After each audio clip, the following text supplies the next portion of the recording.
So which one comes first, powder highlighter or cream blush? I'm actually going to do one on one side and one on the other, and then we can see what we think about the results. So on this side, I'm going to put on,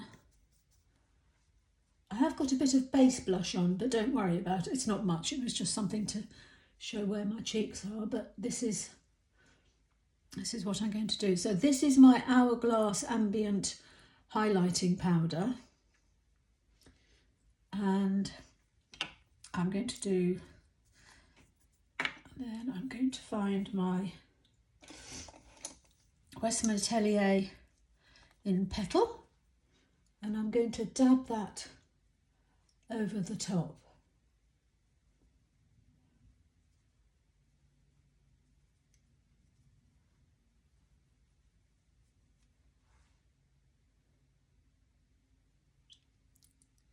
What do we think?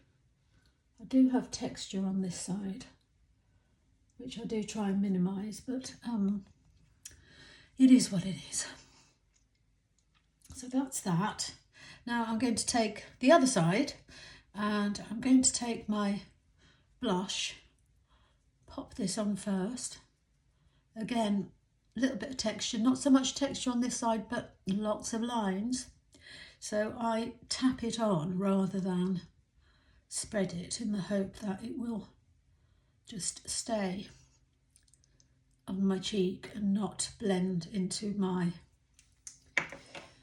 eyes, lines, sorry.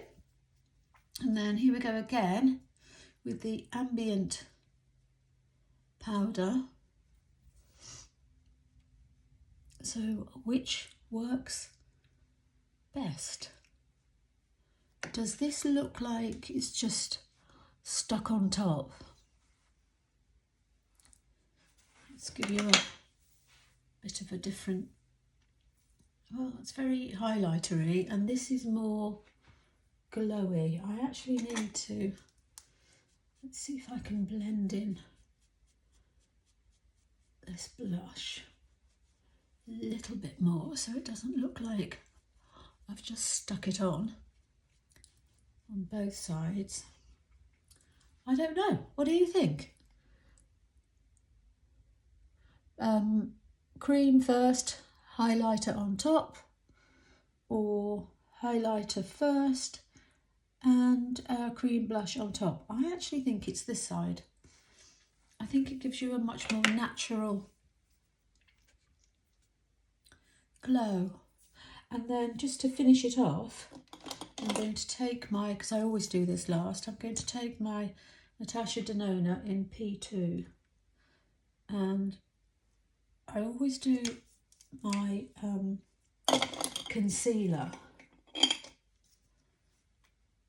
after I've messed around under my eyes, because then it gives it a much more coherent under eye area. There you go. So I think from now on my order is going to be powder highlighter first, cream blush second.